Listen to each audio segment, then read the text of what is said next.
राम राम किसान भाइयों।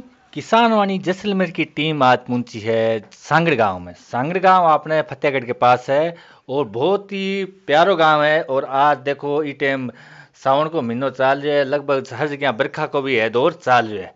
तो आज आप सांगड़ गांव में एक प्रगतिशील युवा किसान से बातचीत करांगा, जानांगा के बाके बारे में, खेती बाड़ी के बारे में। तो क्या नाम है थारो? परवीन सिंह। प्रवीण जी, सबसे पहले तो आप बताओ कि थाकन कितना बीघा जमीन है, कितनी बीघा जमीन पर आप खेती बाड़ी कर रहे हैं? जमीन पिताजी रे नाम में आवे 113 बीघा। 113 बीघा जमीन थे। कितना तक पढ़े हो? वो चले रही बीए। अच्छा, बीए पढ़े है। तो आपने जो जमीन है जी, बा सिंचित है या फिर सिंचित भी है असिंचित भी है। सिंचित और दोनों टाइप की? दोनों टाइप के। तो सिंचित कितनी है और बा कितनी है? सिंचित लगभग 70-80 बीघा सिंचित है, बाकी असिंचित है। तो अब जो खरीफ फसलों को टाइम आ रहा है जी, तो इस टाइम आपने कौन सी फसल है, कोई सी फसल है जो कि बोरा खियो और के है भी मैं कर जाओ थे? अभी सिंचित में तो अरंडी, ग्वार, बाजरा, मूंग ये लगा रखा है। अरंडी, ग्वार, बाजरा, मूंग। हाँ। अच्छा अच्छा।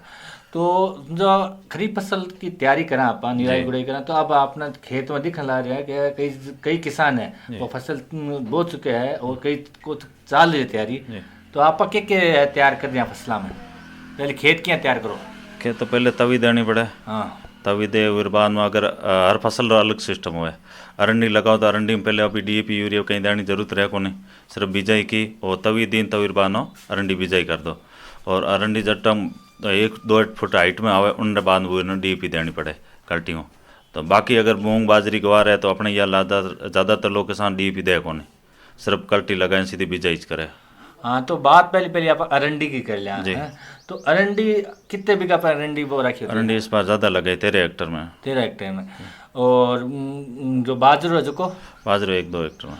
अरंडी में कोई खरपतवार, कोई सी खरपतवार है जो कि अरंडी लगेगा? में खूब लागे।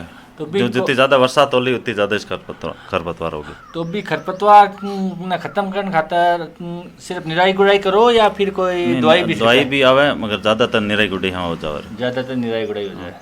ये तो आप बात करी जो कि अरंडी है, मूंग, बाजरो है, आ तो है सब। इसके अलावा थे कोई सब्जी की आँख की भी खेती करोगे? नहीं, सब्जी नहीं करा। सब्जी को नहीं कर सब्जी नहीं लगा। तो इस क्षेत्र में कोई सो किसान है? कोई सब्जी नहीं लगा। कोई नहीं है, यानी इन्हें उद्यानिकी फसला को नहीं हुआ? नहीं लगा, बागवानी है। बागवानी अनार लोगों ने लगा रखे। जी। एक बहुत बढ़िया बात है कि इस क्षेत्र में भी है अनार जिसी है जो बागवानी फसल है जबकि होने लग रही है। पिछले साल जबकि अरंडी को पिछले साल भी करे होगा अरंडी को उत्पादन? हाँ, पिछले साल। तो वो आपने कितना? नहीं, पिछली बार में तो 1 हेक्टर में लगभग 25 से 30 क्विंटल। 25 से 30 क्विंटल। हाँ। और के भाव रहेगा? अरंडी 50 से 60 रुपये। 50 से 60। अब थे अरंडी कर जाओ, आना टाइम क्या करोगा प्रोग्राम? अब तो कंटिन्यू अरंडी तो 9-10 महीने की फसल होगी। हाँ। तो मतलब रबी और खरीफ दोनों में अरंडी ही रहेगी। हाँ। फिर अगली वापस सीजन जब 2026 में लगेगी तब अरंडी के ऊपर कोई दूसरी फसल लगेंगे तो अरंडी की खाद अच्छी होती है, तो वहाँ पर जो भी फसल लगेगी वो अच्छी होगी। तो बात आप कर ली उत्पादन की। उत्पादन के साथ साथ जरूरी है भी फसल की मार्केटिंग भी, क्योंकि आप जाना कि जितो बढ़िया के अपन भाव मिल रहा है बित्ती अपने लिए बढ़िया है। तो सांगड़ क्षेत्र की जो की फसल हो है बिना कटत है बेच क्या हो? फतेहगढ़ में है व्यापारी लोग, लोकल व्यापारी है वो खरीद ले। यानी फतेहगढ़ पास में है मंडी? 5-6 किलोमीटर दूर। और कृषि के साथ साथ पशुपालन भी है, वो किसान के लिए है। 10-15 गायें हैं।